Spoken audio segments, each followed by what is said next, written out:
Donc on parlait de ces deux rois, un roi et une reine, qui sont vraiment dans leur territoire de destinée, qui sont placés par Dieu, dans les conditions voulues par Dieu, qui sont vivants spirituellement. Vous vous rappelez, la Bible nous dit qu'ils pouvaient communiquer avec Dieu directement, ils pouvaient voir et entendre dans le monde spirituel. Mais du jour au lendemain, à cause de la chute, à cause du péché qu'ils ont commis, ils sont obligés de quitter le jardin d'Éden. Mais en fait, c'est toute une malédiction qui va s'abattre sur les générations futures. Parce qu'au-dessus de leur royauté, ils ont obéi quelqu'un d'autre, ils sont devenus esclaves de quelqu'un d'autre qui va maintenant dicter comment les choses vont se passer dans ce royaume qui est la terre aujourd'hui. Et depuis lors jusqu'à aujourd'hui, le diable est dit dans la parole de Dieu comme le roi de ces siècles. Et c'est comme ça que depuis Adam et Ève, et le pasteur Olivier aime appeler ça le plus grave cas de hold-up du monde entier. Le vol qui n'ait jamais existé dans le monde, ça va être le fait que le diable s'est installé sur un royaume juste par une ruse et une tromperie. Parce que quand Adam et Ève ont obéi à Satan, ils sont devenus esclaves, ils ont perdu le droit de gestion. Alors que la terre devrait se soumettre à eux, alors que les poissons de la mer, alors que toute la création était là pour eux, qu'ils pouvaient en disposer comme ils voulaient, maintenant ce n'était plus possible parce que le diable avait récupéré la gestion de ce que Dieu leur avait donné. Et le premier cas de pauvreté, c'est là où on le voit. Et la cause, ça va être le péché de nos grands-parents, Adam et Ève. Et alors qu'on faisait la pause, j'avais à cœur de vous dire quelque chose qui, pour moi, va vraiment parler à certains d'entre vous. Ça va être le fait que Dieu nous a créés aussi. Et quand il nous a créés, il a pensé à nous. Vous connaissez ce verset de Ésaïe qui dit que Dieu connaît toutes choses. Il connaît la fin de chaque chose avant même son commencement. Dieu connaît la fin de toutes choses. Il nous parle de la fin alors que nous sommes au commencement.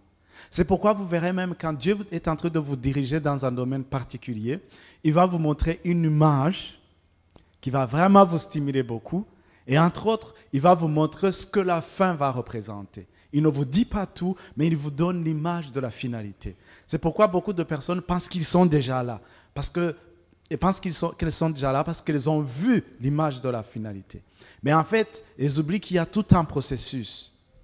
Mais quand Dieu nous a créés, uniques, je vous ai parlé de votre empreinte digitale, vous êtes unique, vous êtes un don pour l'humanité. Vraiment, il faut que ça rentre en nous. Chacun d'entre nous est un don à l'humanité. Parce que je vous dis sincèrement, même Ford, même BMW, même Toyota, même Hyundai, vous pouvez nommer tous ces fabricants de voitures, ils ne font jamais rien pour rien. Ils ne fabriquent pas une voiture. Je sais qu'avec Toyota, ils ont eu des soucis. Si vous suivez les informations financières, ils ont chaque année, en tout cas des années comme ça, des soucis où ils sont obligés de rappeler des milliers de voitures de la circulation parce qu'ils se sont rendus compte qu'il y a un défaut technique. Et ça leur coûte énormément d'argent de faire ça. Mais notre Dieu, ce n'est pas Toyota, ce n'est pas un fabricant de voitures. Quand il t'a créé, il a pensé à toi, il n'a pas mis de défaut en toi. Il n'y a pas de défaut technique en toi. Je te garantis, il n'y a pas de défaut technique en toi. Tu es né au Burundi comme moi, tu n'es pas né aux États-Unis, tu n'es pas né au Japon, tu es né ici parce que tu étais un don et pour le Burundi, mais aussi pour l'humanité entière. Amen. Amen. Chacun d'entre nous est un don pour l'humanité. Maintenant, entrer dans cette réalité, ça va nous demander d'être consacrés, ça va nous demander de renouveler notre intelligence, ça va nous demander de comprendre les clés du royaume de Dieu et vraiment de les utiliser à notre avantage. Parce que Dieu vous a placé quelque part comme un don. Vous êtes un don qui est brut. Mais la manifestation de ce que vous êtes va dépendre de ce que vous comprenez et de comment est-ce que vous obéissez à Dieu. Je vais vous lire ce verset. Je pensais à ce verset. Vraiment, en tout cas, chaque fois que je pense à ce verset, ça me bénit beaucoup. C'est dans Genèse, toujours, chapitre 2. Genèse, chapitre 2, verset 5. Notez ça quelque part et pensez vraiment à ce verset. Genèse, chapitre 2, verset 5, il est dit « Lorsque l'Éternel Dieu fit la terre et les cieux, aucun arbuste des champs n'était encore sur la terre, et aucune herbe des champs ne germait encore. » Représentez-vous ça. Dieu crée quelque chose, mais c'est vide. Il n'y met absolument rien. Ça, ce n'est pas Dieu. C'est comme si je fabriquais une voiture et je ne mets pas les roues, je ne mets pas le volant, je ne mets pas le moteur. Ça ne marche pas, cette voiture. Vous comprenez cette logique? Dieu va faire ces choses, mais il ne laisse pas les arbres pousser. Il ne laisse pas la vie se manifester sur la terre. Et il va nous dire pourquoi. Car, vous connaissez cette expression? Car l'Éternel Dieu n'avait pas fait pleuvoir sur la terre, il n'a pas encore laissé la pluie. Et pourquoi il n'a pas laissé la pluie? Écoutez-moi bien, et il n'y avait point d'homme pour cultiver le sol. Comprenez la mentalité de Dieu. Dieu n'autorise pas la croissance, la manifestation de la croissance de sa vie, aussi longtemps qu'il n'y a personne pour s'occuper de ça, aussi longtemps qu'il n'y a personne pour cultiver le sol. En d'autres mots, Dieu vous a suscité comme un don dans cette nation et pour l'humanité entière. Mais aussi longtemps que vous ne vous manifestez pas, aussi longtemps que vous n'êtes pas là à faire exactement ce que vous devrez faire, alors Dieu ne laissera pas sa pluie couler. Il ne laissera pas sa pluie tomber. Dieu ne pouvait pas faire ça parce que Dieu, pour laisser la croissance, Dieu, pour laisser la bénédiction couler, Dieu, pour laisser la vie, il faut qu'il y ait l'homme qui est destiné à gérer cette histoire. C'est pourquoi il y a des entreprises qui vous attendent, mes chers amis. Il y a des business qui vous attendent. Il y a des secteurs qui ont besoin de vous, qui ont besoin de nous. Il y en a, je vous garantis. Il y a des boulots, il y a des bureaux qui sont là et qui pleurent, qui vous réclament. Ils vous attendent. Il y a même des billets de banque qui sont malheureux quelque part. Hello? Amen. Il y a des billets de banque qui sont investis dans la prostitution,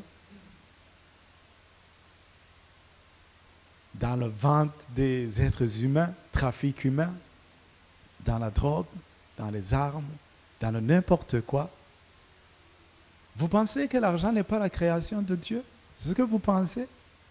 Ce n'est pas la création de Dieu directement, mais l'argent, il est fabriqué sur base du papier. Le papier est fabriqué sur base de l'arbre, et l'arbre est la création de Dieu. Je vous ai dit au début que Dieu n'a pas donné la chaise à Adam, mais il lui a donné tout dans ce qu'il avait disposé dans la création. Il y a des billets de banque qui pleurent, qui ne veulent pas rester là. La création tout entière soupire. Elle attend quoi? La révélation de quoi? Des fils de Dieu.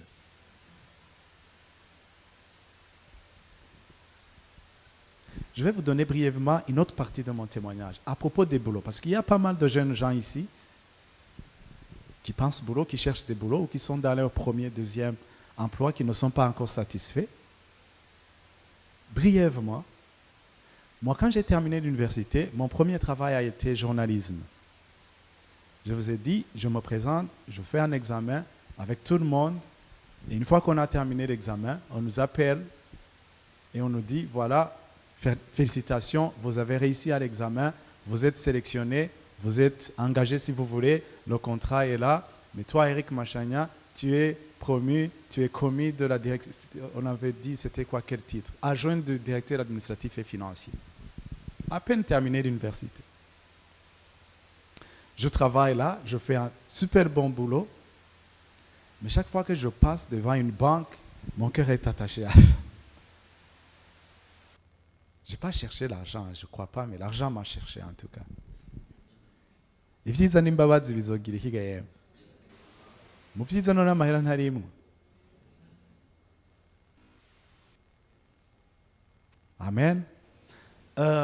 Mon cœur est attaché à ça et je pense à ça, je prie par rapport à ça, je fais mon boulot correctement.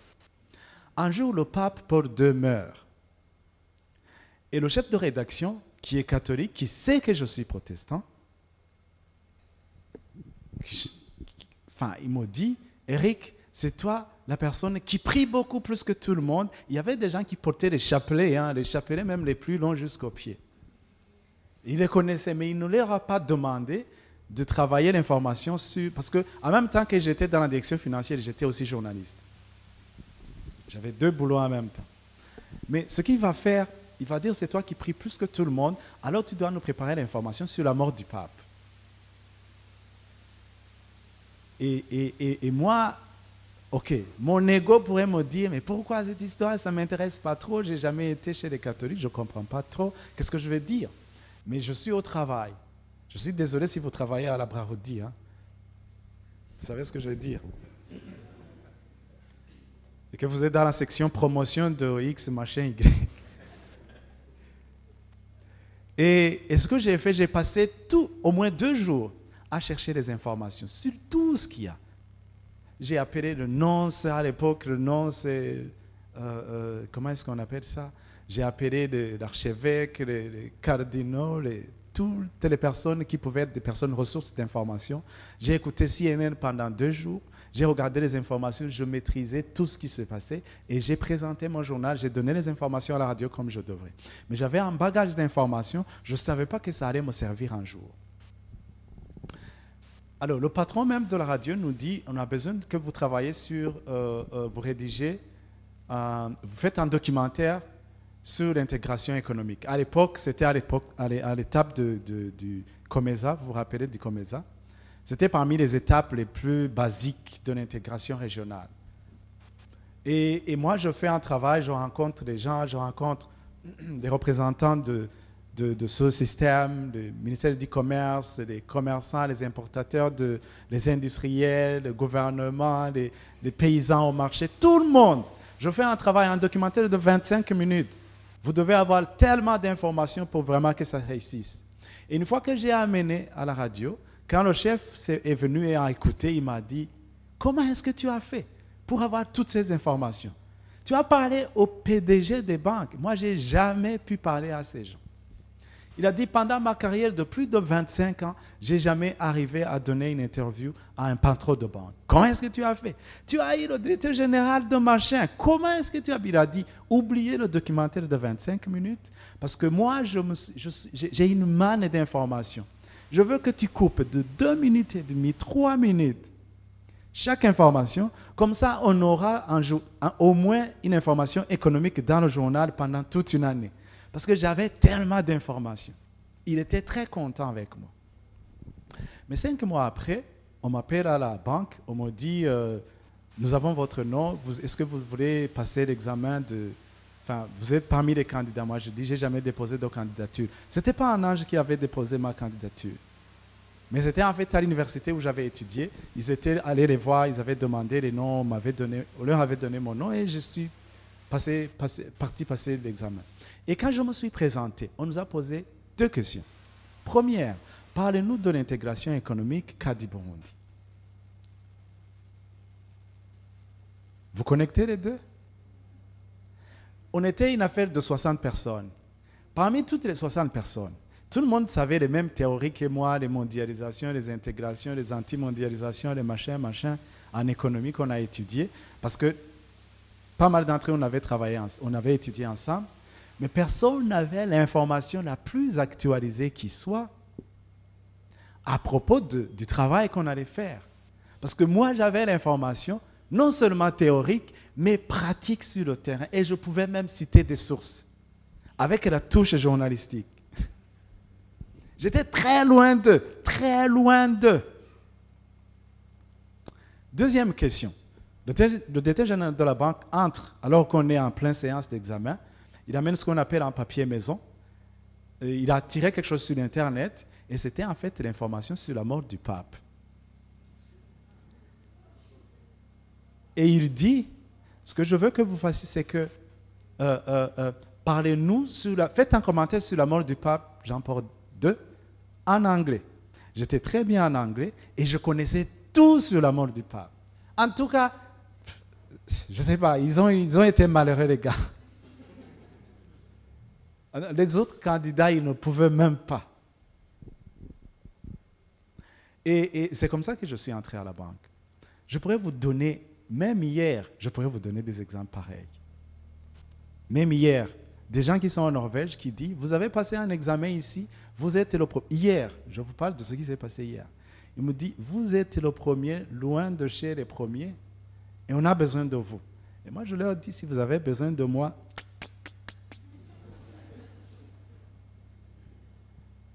il dit, vous êtes cher. Je dis, moi, je ne suis pas cher, c'est vous qui pensez petit. Ok. Je pourrais vous donner témoignage sur témoignage, mais je vous dis sincèrement, il y a des choses qui vous attendent. La création entière soupire et elle attend qu'une chose, la révélation des enfants de Dieu. Si Dieu vous place quelque part, il ne va pas permettre qu'il y ait la croissance si vous n'acceptez pas de vous révéler qui vous êtes. Parce que si Dieu n'a pas une personne pour gérer ces choses, Dieu ne va pas autoriser la croissance. C'est la même chose dans la croissance.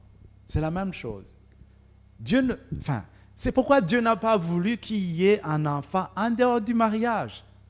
Parce que Dieu veut qu'il y ait papa et maman pour élever l'enfant. N'est-ce pas? Vous savez, Dieu aurait pu créer des gens adultes. Il pouvait faire ça. Mais pourquoi il n'a pas fait ça? Parce qu'il a voulu que les enfants aient des parents. Et il va dire, pas d'enfant en dehors du mariage. Pourquoi? Parce qu'il sait qu'un enfant en dehors du mariage, ça va galérer. Il faut qu'il y ait quelqu'un qui s'en occupe.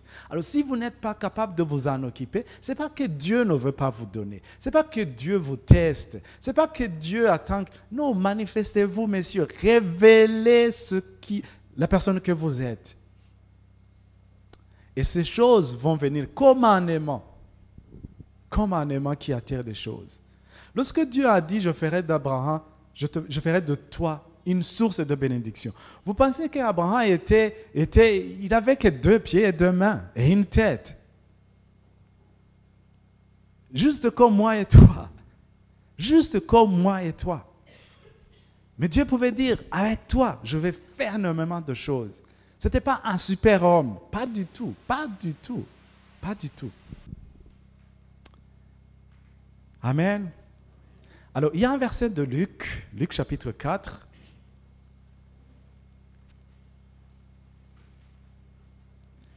Nous continuons toujours dans le sous-titre, l'origine de la pauvreté se trouve dans le péché. Luc chapitre 4, versets 5 et 6. Luc chapitre 4, versets 5 et 6. Il est dit, le diable l'ayant élevé, il parle de Jésus. Vous savez, Jésus, là c'est quand Jésus va passer par les eaux de baptême et tout. Il va être dirigé par le Saint-Esprit, il va aller dans le désert. Et la Bible nous dit qu'il va être tenté par le diable. Il va être tenté par le diable. Et quand le diable va essayer son coup, il va dire, le diable l'ayant élevé, lui montrant en un instant tous les royaumes de la terre et lui dit, je te donnerai toute cette puissance et la gloire de ces royaumes, car elle m'a été donnée. Car elle m'a été donnée. Soulignez ça dans votre Bible. Car elle m'a été donnée. Et je la donne à qui je veux. Si donc tu te prosternes devant moi, elle sera toute à toi. Jésus lui répondit, il est écrit, tu adoreras le Seigneur ton Dieu et tu le serviras lui seul. Est-ce que vous remarquez que Jésus ne va pas contester le fait que toute la gloire, toute la puissance des royaumes de la terre lui ont été donnés? Jésus ne va pas contester ça. Et vous savez que dans toutes les tentations que le diable va essayer vraiment de mettre devant Jésus, d'attaquer Jésus avec, il va mettre une moitié vérité et une moitié mensonge. Il va mélanger quelque chose, il va faire un mélange. C'est la même chose avec Adam et Ève. Le diable n'a pas changé. C'est la même chose avec Adam et Ève. Il a essayé, il lui dit quelque chose qui est vrai et quelque chose qui n'est pas vrai en même temps, pour essayer de s'aimer la confusion, de s'aimer le doute. Et c'est comme ça qu'il va tenter le coup avec Jésus. Il va lui dire, toutes ces choses m'ont été données. Par qui? Parce que ce n'est pas Dieu qui lui a donné ces choses. Eh bien, c'est Adam et Ève. Parce que c'est à eux que toutes ces choses avaient été données. Mais ils ont légué tout ça au diable. Vous remarquez, le diable ne va pas dire « je possède la terre », mais il va dire la puissance et la gloire de ces royaumes. Et Jésus ne va pas contester ça. Mais il va lui dire, il est écrit, tu adoreras Dieu lui seul. Jésus ne va pas se tarder sur le point que ces choses lui appartiennent, parce que de toutes les façons, il sait qu'un jour, ces choses, les enfants du royaume auront les clés pour réclamer ce qui leur appartient. Mais Jésus, jusque-là, il ne contestait pas le fait que le diable est le gestionnaire, le roi de ces siècles.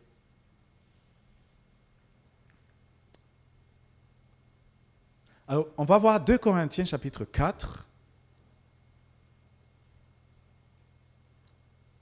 Parce que je veux vous montrer vraiment l'origine du péché, plutôt de la pauvreté. Que ça rentre en vous, que aussi longtemps qu'il y a le péché, alors la pauvreté va avec. Parce que la vraie origine de la pauvreté, c'est le péché.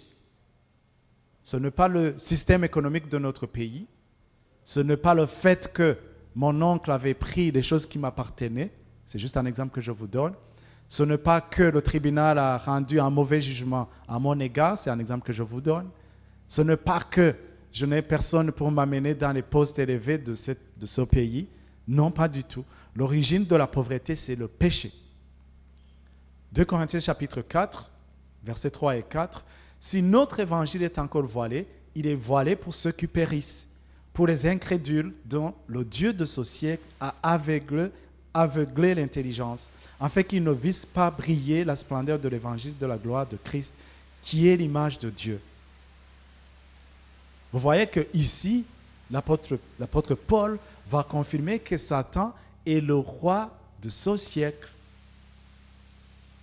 Parce que de toutes les façons, Adam lui a délégué le pouvoir. C'est comme s'il lui a donné un contrat de propriété. Est-ce que vous avez vu, pour ceux qui avaient des maisons, si vous avez votre propre maison, titre de propriété, nom là-dessus, connu par les services de l'État, cadastre et services de titres fonciers. Une fois que vous avez loué votre maison à une autre personne, est-ce que vous avez vu que vous perdez le droit de gérer la maison? Même pour y aller, vous lui demandez autorisation. Une fois que vous avez loué une maison, vous avez signé un contrat, la personne qui est locataire n'est pas propriétaire de la maison, mais il a le droit de gérer votre maison. Vous ne pouvez pas dire « Eh, vous savez quoi? J'aimerais vendre ma maison, alors j'ai un client tout de suite là, j'arrive tout de suite, ouvrez-moi toutes les chambres, toutes les choses. » Non, ce n'est pas comme ça que ça marche. Vous devez l'appeler, vous devez prendre un rendez-vous. C'est pourquoi même Dieu, quand il avait fait ça avec Adam et Ève étaient devenus maintenant des gestionnaires légaux aux yeux de Dieu. Aux yeux de Dieu. Et quand ils ont donné ça aux colons, à Satan, qui est devenu les colonisés, je dirais, alors Satan est devenu le gestionnaire légal aux yeux de Dieu.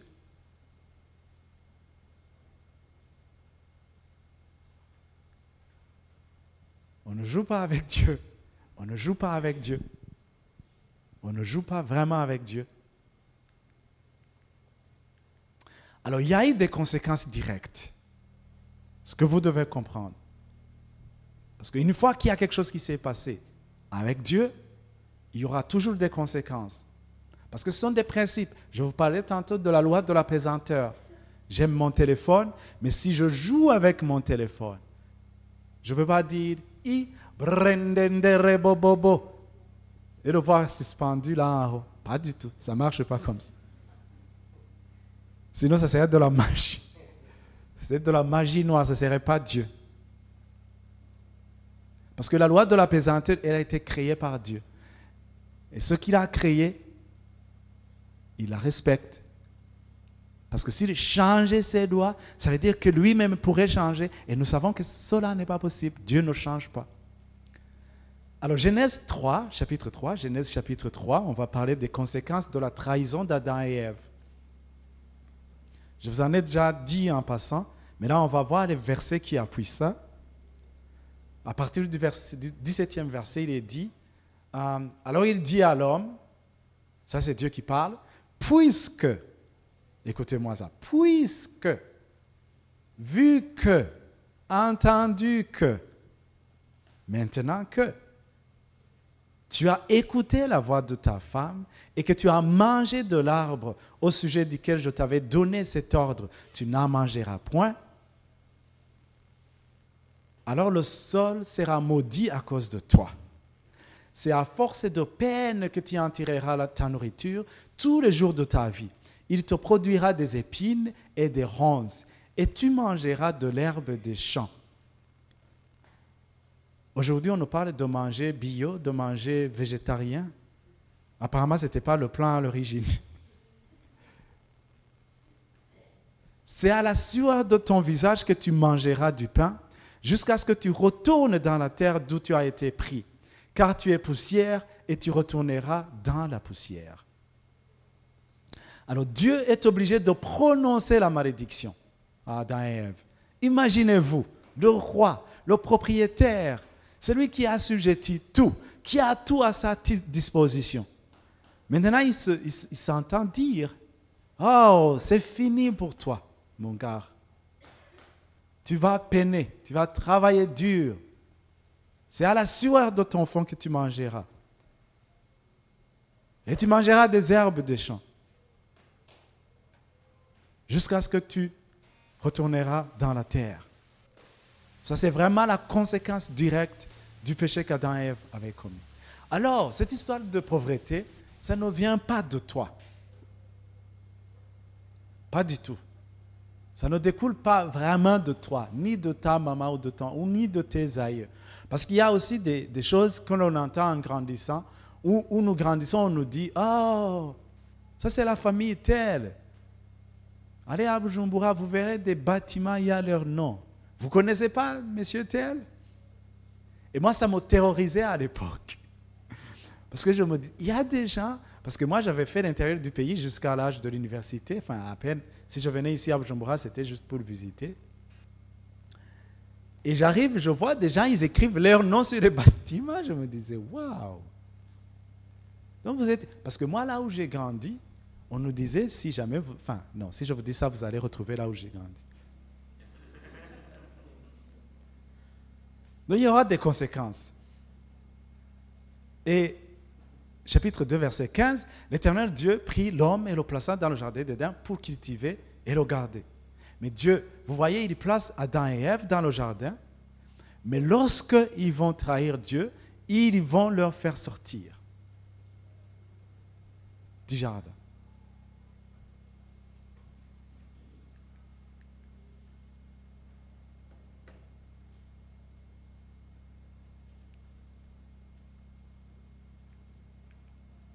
Est-ce que vous croyez que ça a plu à Dieu de faire ces choses? Est-ce que vous pensez que vraiment Dieu était content de dire « Allez, dégage » ? Non, pas du tout. Pas du tout. Et de la même manière, Dieu ne se plaît pas quand nous sommes dans le manque. Dieu ne se plaît pas quand les gens, même pas les enfants de Dieu, même pas ceux qui sont sauvés, même les païens, Dieu ne se plaît pas. C'est pourquoi il nous envoie, chers frères et sœurs. C'est pourquoi il nous envoie. C'est pourquoi ton témoignage compte beaucoup. Et je vous ai raconté mon témoignage de la fois dernière. Si vraiment vous n'avez pas d'argent pour donner, au moins vous avez le temps. Au moins vous avez le temps. Au moins vous pouvez enseigner quelqu'un. Je vous ai donné mon témoignage, comment je prenais du temps. Il y a quelque chose que je ne vous ai pas dit. Il fut un moment où je quittais l'université, je rentrais là où je vivais, et je voyais des gens Ah, ça c'était vraiment dur. Je voyais des gens qui allaient, je passais Mutanga Nord vers Nyakabiga, je rencontrais des gens au niveau du pont qui allaient, vous voyez, ils avaient de petites calebasses. Je me disais, ils doivent amener le repas pour des gens qui sont malades, soit à l'hôpital militaire, soit à Roi Khaled. Et des fois, je rencontrais des vieilles mamans. Et c'était dur pour elles. Il m'est arrivé plusieurs fois de faire le trajet avec eux. J'ai faim, je suis fatigué, je ne sais pas où je vais loger, mais je fais le chemin avec eux, je prie avec eux, je prie pour leurs malades et je leur demande de porter ce qu'ils ont. Je suis à l'université, mais je provoque Dieu. Je dis, je n'ai pas de l'argent pour lui donner, mais je peux faire ça. Et je sais, en faisant ça, je suis en train de devenir un donneur. Et en faisant ça, je suis en train de planter une semence. Et si je persévère, je vous dis sincèrement, rien n'arrive par hasard. Je sais que je ne suis pas meilleur, pas du tout. Je sais que ce n'est pas la grâce de Dieu. Je le sais, ça. Mais je vous dis sincèrement, les principes de Dieu, on les provoque. Les gars qui ont fabriqué les avions, qui les suspendent là en hauteur, ils ont d'abord découvert le principe et ils ont découvert comment faire fonctionner le principe en leur faveur. En leur faveur. En leur faveur. Maintenant, nous avons cette pandémie du Covid-19. Vous voyez, vous devez vous laver les mains. Moi, j'ai vu des gens qui sont innovants avec ces principes de la pesanteur. Ils arrivent à vous fabriquer des trucs où vous pouvez vous laver avec le savon sans toucher à rien, où vous vous présentez, peut-être vous piétinez sur un truc, le savon se verse, vous piétinez sur un autre truc, et vous avez, pour ne pas toucher là où les autres personnes ont touché. Ils arrivent à imaginer des choses. Si vous ne voulez pas sortir de cette situation où vous vous présentez comme une victime, mais essayez de faire quelque chose pour bénéficier de ces principes, alors Dieu ne fera rien. Parce que Dieu n'amènera pas des billets de banque dans votre poche. Vous devez sortir. Quand j'étais étudiant et quand je devrais postuler, quand j'ai terminé mes études, moi je vous dis sincèrement, avec les amis avec lesquels j'étais, on nous disait il y a un appel d'offres au BNUB, ou PAM, ou Banque mondiale. Et il m'arrivait de dire, je prépare mon dossier pour la Banque mondiale. Et m'entendre rigoler, oh my friend. Mes amis me disaient, toi, tu veux postuler à la Banque mondiale, mais tu es fou. Il y a un ami qui m'a donné un lift à l'université. Il avait une petite moto.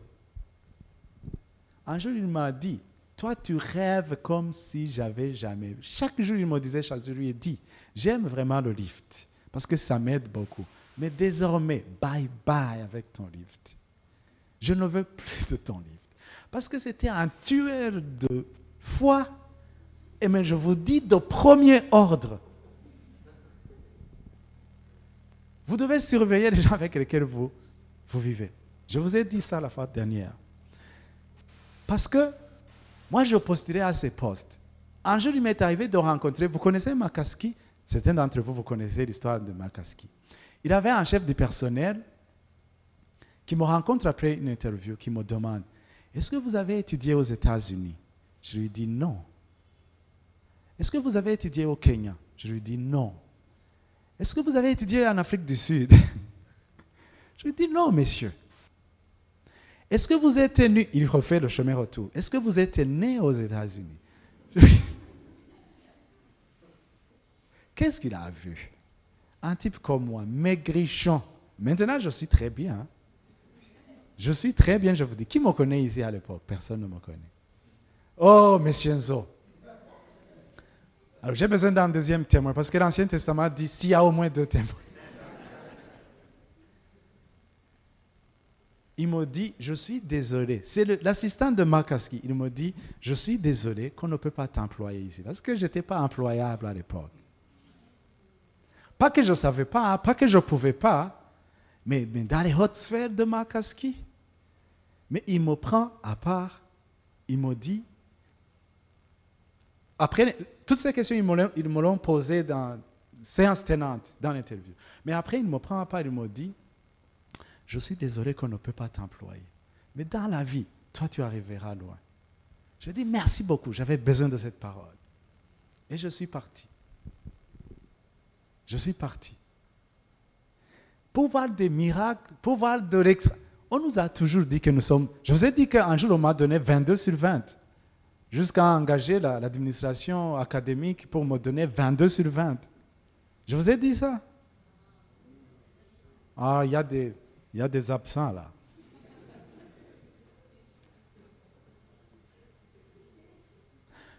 Dieu a fait de nous des êtres extraordinaires. Nous ne sommes pas des gens ordinaires. Et ça va vraiment commencer dans votre mentalité. Moi, je vous ai dit hier, la personne qui m'a rencontré, qui me parle, dans notre entreprise, on ne peut pas arriver à vos barèmes. Je me dis, vous ne pouvez pas. Sincèrement, vous ne pouvez pas. Il me regarde et dit, oui, on ne peut pas. Il dit, d'où est-ce que tu tires cette information? Il m'a dit, je suis la responsable des ressources humaines. Je lui dis, est-ce que tu es la source de fond? Il dit, non. Alors si tu n'es pas la source, tu ne vas pas dire que la source n'est pas capable de te donner Nahangwa plein, même à inonder les lieux. Tu ne peux pas dire ça. Toi, tu es en aval, on a dit. Lorsque tu es en aval, tu ne sais pas la source, alors arrête de dire ça. Si vous êtes limité dans votre mentalité, je dis, je peux abandonner l'histoire avec vous, mais je vais te parler à toi parce que toi, tu m'intéresses. Toi, tu m'intéresses. Et c'est aussi une personne qui dit, elle est née de nouveau. Je lui ai dit, et j'ai passé au moins 2 heures à lui parler de ces choses. Il était vraiment béni de cette séance. Parce que je lui ai dit, le problème, tu es la responsable des ressources humaines, mais toutes les ressources humaines ici vont souffrir à cause de ce que tu penses. Voilà, donc dans Psaume 50, on va voir notre chose, un autre principe dans Psaume 50, à partir de verset 10 jusqu'à 12.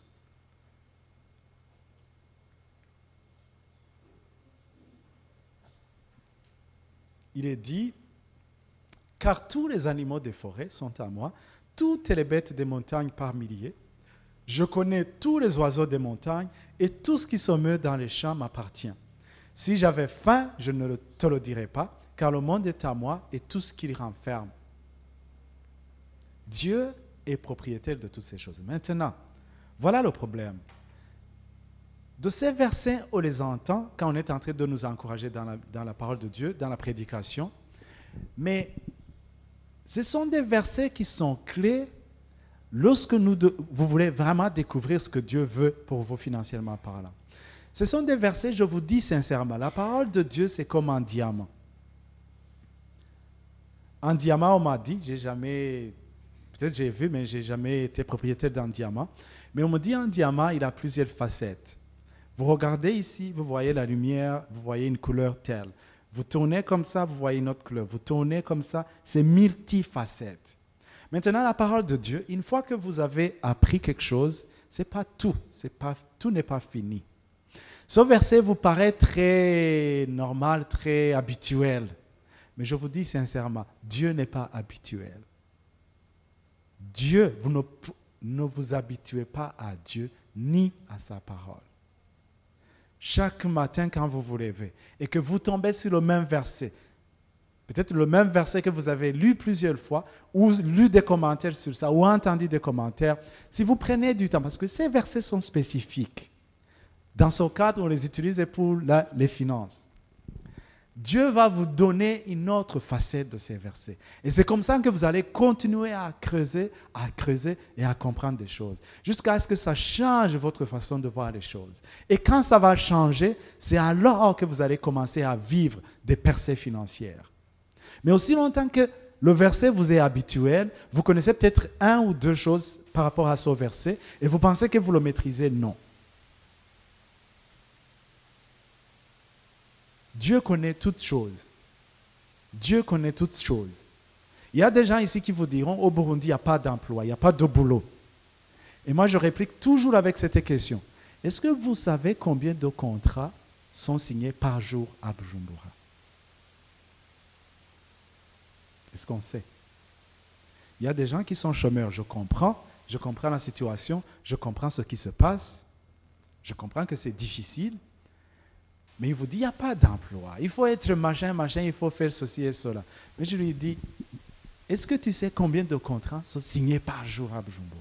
On n'a pas de statistiques, je ne connais pas un site web ou une centre d'information où vous pouvez avoir accès à ce genre d'informations. Mais je vous dis, il y en a plein. Il y en a plein. Il y en a plein ici à Bujumbura. Mais s'il y en a plein, est-ce qu'il n'y en a pas un seul pour un enfant de Dieu que vous êtes? Est-ce que franchement, il n'y en a pas un seul pour vous? Franchement. Si Dieu connaît même les oiseaux des champs, est-ce qu'il ne sait pas où se trouve un bon contrat pour vous? Devoir à domicile. Deutéronome 28. Alors là, c'est aussi un autre verset auquel vous êtes vraiment habitués et qui nous montre encore que la pauvreté trouve son origine dans le péché. Vraiment, c'est important que je m'attarde sur ce sujet parce que une fois que vous savez que vous et le péché, vous n'êtes ni cousins, ni arrière-cousin, ni arrière-cousin, parce que votre nature pécheresse a été ôtée de votre esprit, alors là, vous comprenez que vous devez faire la guerre à la pauvreté. D'abord pour vous, pour vos familles, et aussi pour les gens que vous côtoyez, ou là où Dieu vous envoie pour servir. Moi, je vous dis sincèrement, là où je travaille, je n'accepte jamais cette histoire. Je n'accepte jamais. J'ai rencontré des gens, ils engagent par exemple un veilleur, il leur dit, on va lui payer 30 000. Je dis, où est-ce que vous trouvez 30 000? Il dit, c'est comme ça, aller à la commune, aller à l'hôpital, aller au centre, machin. Les veilleurs, ils trouvent 30, ils sont payés 30 000. Je lui dis, mettez-lui à 300 000. Où est la loi qui dit qu'un veilleur ne peut pas toucher 300 000? Il dit non, mais on a toujours fait. Il y a l'argent pour payer ce gars. Parce que vous avez des choses, vous ne comprenez pas. Quelqu'un prend un veilleur, il a un stock des histoires de 300, 500 millions. Il met en gare, il lui paie 30 000. Et moi je dis, il y a un problème là-dedans. Il y a vraiment. Tout simplement parce qu'à la commune, le veilleur le mieux connu, le patron des veilleurs, il est payé, le plus ancien on va dire, il est payé à 30 000. Et ça court dans les rues, nous aussi, on va le payer 30 000. Mais ton truc là, il a une valeur de 500 millions.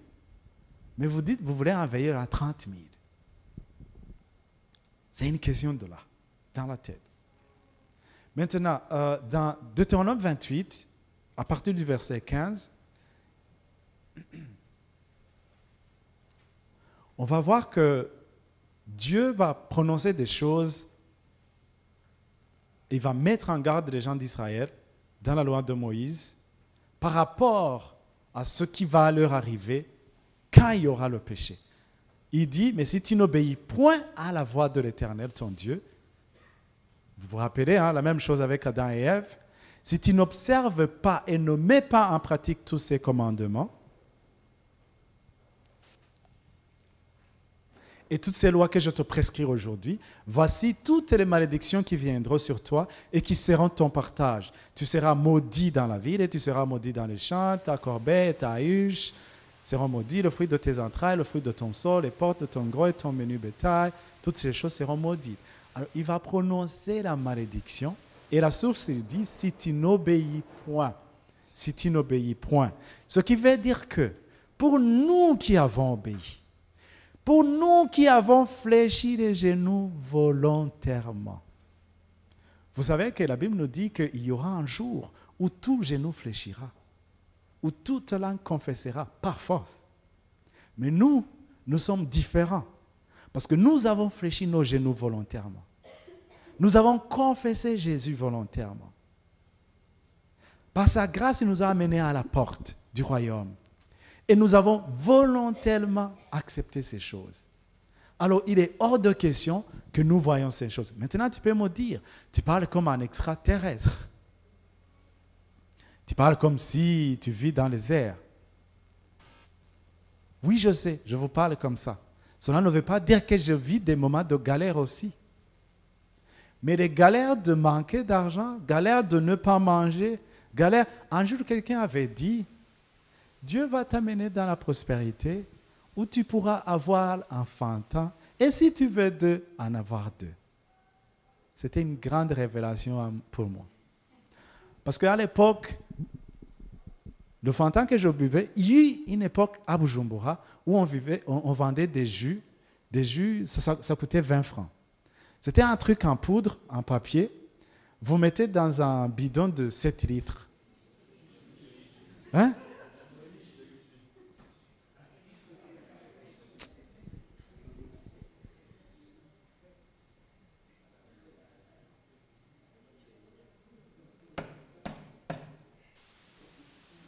Vous savez, c'est quoi faire la fête? Un jour, une amie qui est devenue ma fiancée, ma femme après, elle a été baptisée.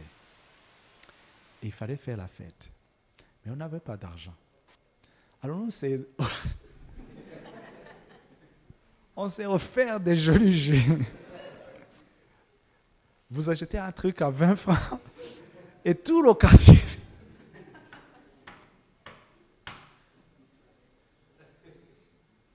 Et maintenant, je rencontre des gens, ils me disent, j'ai faim, on n'a pas mangé à midi. Je lui dis, je sais ça.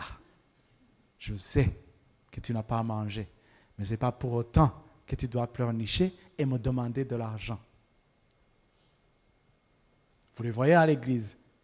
Ils sont là, ils vous disent, en fait, tu sais quoi à la maison? Non, je sais ça, je sais très bien ça.